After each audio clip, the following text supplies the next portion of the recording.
My fellow Sierra Leoneans, na Peter wants to talk. Today I want to talk to you about the dual citizenship saga stirred up by the All People's Congress, APC.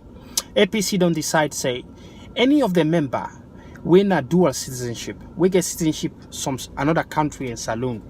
They no go get a symbol for contest as a parliamentarian or a honorable as is commonly known in Sierra Leone. This decision, it gets a very grave impact on the whole Sierra Leone, and I want to explain to you why. But before I get to this, I want to ask you two questions.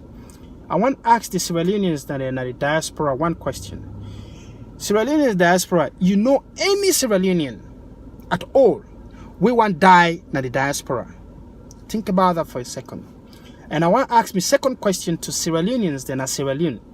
You know any Sierra Leonean in a saloon where they go offer where the US go offer citizenship to or status to or green card to, we go say I don't mix, I don't want to take on rubbish. Think about that. So this decision where APC don't make, to start with, you not get no impact on, you not get no reflection on the constitution. The Salon constitution, even if you not do a citizenship, you're able to contest as a honorable or parliamentarian. You're able to contest if you get a symbol. So this is not only a decision where APC don't make, but APC now one of the two biggest and oldest political party in our country. So any decision where they make, it get a very big impact on Sierra Leoneans or Sierra Leone as a whole. Me not to APC, but this decision will impact me, it will impact you, it will impact so many other people, because this kind of decision and they emerge and turn into law. That's alone. It will come eventually and bite you on eye. So for make I really analyze this for you, make you understand the impact of this, I want to explain to you what in Sierra Leoneans and the diaspora would they contribute to Saloon. Let me look at them. When Ebola struck, Sierra Leoneans and the diaspora then cry, then put things together for help out. Lots of them, including us here in Australia, who put $12,000 here. Now Brisbane no more. You know, include Sydney where they send you how many $1,000, and other states them as well. And they all over the world, Sierra Leoneans then they help, the diaspora, they help out. They lobby for let government officers then go help out. We will lobby the Australian government and they send, I think, 100 million or something, and then send to Saloon. Not a small money that one day. We all lobby in Australia for let that happen. They send personnel, medical personnel for go help out with Ebola. If we don't be in the diaspora, we're not going to do that. Where the mudslide take place, the same thing that we do. We never ever ignore. We help out as if we were there. Sierra Leoneans, the diaspora, they help, they build houses, they establish businesses, they pay school fees, they pay medical fees, they pay feeding. They bring their relatives here. All of us have done that. Bring relatives, friends, families, and so on. Bring them here. Help them out. For let's say we will start life. Me, I believe, say by my estimate, every Sierra Leonean in the diaspora, they directly or indirectly influence, positively influence the lives of more than 1,000 Sierra Leoneans in Sierra Leone. I personally believe that. You know? So all the way Sierra Leoneans in the diaspora they do. Now for transform lives. You know, say the World Bank estimates, say, generous estimate, you know, say over the African diasporans, then they remit, then they send money back home. The money they send back home is over 53 billion US dollars every year. And they send. Another estimate, unofficial estimate, say 260 billion US dollars. Nine African diasporans in the send to Africa every year. Think about that for a second. Then over nearly 6% of Africa in GDP. Nearly 6%. For countries like, where they estimate countries like Somalia, Eritrea, Liberia now 26% of their GDP, now Liberian diasporans and the Senate.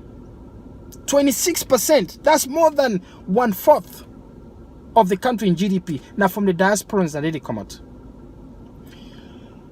Eritrea, nearly 36%. Somalia, about 35%. All in countries indeed. You know? Somali, in fact, the president now, not diasporan. So for make APC make a decision like this, I think it's a very irresponsible decision. The diaspora gets so much role for play in the development and progress of a country that can never be discounted, by any responsible government or political party.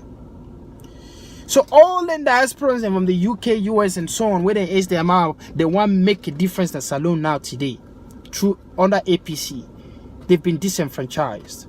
They've been eliminated. They've been told you're second best. You're not as good as a Sierra Leonean na mi village na medu on a kono, on a bo, on a kenima, on a makeni, on a Cambia. You're not as good as them.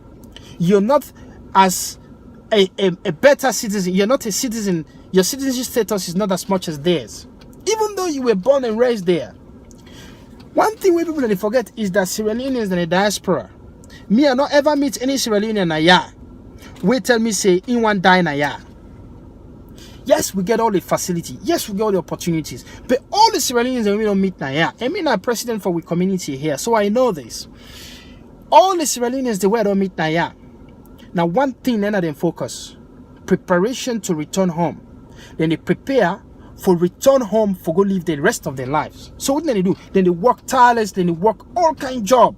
Then they work harder than some of the Sierra Leoneans that I met in Sierra Leone that I met there. They cannot do the jobs that these guys do here. Then they work 12, 15 hours, 16 hours shifts. All the money they send at home for build houses, for establish businesses, for pay school fees for picking them, for pay health fees, for pay food for picking them, for establish foundations for picking them when they don't drop out of school, Bella woman and so on. Now their own community. They do all of these things, and establish community centers, then improve the lifestyle, then they bring family members and friends than Naya. So then friends and family members than Naya say we will in turn help out another 1,000+ Sierra Leoneans. But APC say they don't matter. They don't matter when it comes to making the laws of Sierra Leone. They don't matter when it comes to the parliament. Now that's this decision where APC make. Now that's it mean. That's a very bad precedent where they don't set. A very unfortunate and irresponsible decision where they don't make. And people like Sylvia Blyden are reading peace. An article we write in support of this decision. Only support, I go further. He's saying disappointed that APC even condone the idea, say, if they win power, they will still go by the constitution. What that means is that if you're a diaspora, they will still be minister as alone. That's what it means. The constitution allows that. But Sylvia Blyden say they not for do that. They for change that. APC not forever appoint anybody as minister when we get dual citizenship. I say shame on her. Look, this woman, he don't criticize President Nkrumah, he don't succeed. Then President Nkrumah afraid, this woman don't cost me too much. Like the position. He get the SEA position, special executive assistant to the president. Then they talk to the president in years. Then they watch all the administrative work. That woman ain't able to keep that job. You know what you do? It costs people like Conte and others. It costs they start fight with the media team na State House. Even the then Alpha Kanu, it begin to cost all these guys. The information minister, the vice president at the time, Chief Alhaji Samuel Samsumana, even cost her cousin wife. It cost the president in wife. So she was dishonorably discharged. That same woman any support this idea, say diasporans then for disenfranchised. That same woman then get a ministerial position, which happened mamikos in deputy NPA. Disgracefully. That same woman they will say now the smartest woman at Salone. Where people like deluded people like people picking Masaleon, they support. That same woman then they can support this idea. Would I would listen to that kind of person there? She's a phantom. She's nothing. Very relevant when it comes to Sierra Leone politics. It don't show them. It don't demonstrate her. Anybody will put that kind of person in our office anymore. Now irresponsible government. She's not fit for public office. She doesn't have the temperament. So how that kind of person they go claim say the smartest person, it will now claim say it will support this bad idea where APC don't put forward. My heart personally goes out to all the APC aspirants them from the diaspora, we they don't left them jobs them, we they pay them 20 times better than the parliamentary jobs. They don't left their homes them, we safe and secure.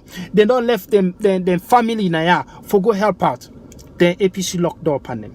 This is a very bad precedent. If Salone na a place where we get good health facility, then Salone na a place where they guarantee you rights as a citizen on all levels. It doesn't matter who is on the other side. If Salone na a place where they create, where get employment opportunity, very good educational system, even standard educational system, good roads. You know, go die on the road because somebody go get in license overnight. You know, even Sabia for drive. If Salone was that place, I will not be here. I'll be in Sierra Leone. You, the diaspora, will not be there. You'll be in Sierra Leone.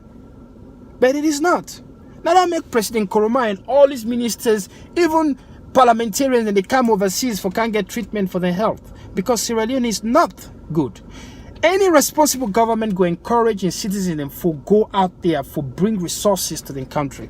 Any responsible government go out there for acquire knowledge and education, employment, bring all our money back to the country. But APC don't set the presidency.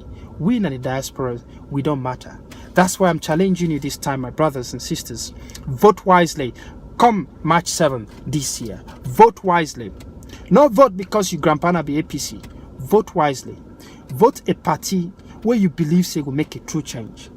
APC, they don't start off on a very bad footing. We don't deal with them for 10, nearly 11 good years. It's time for a change. It's time for a big change. A change we go make we life better. A change we go make everybody in life better. Thank you for watching and have a great one. Bye for now.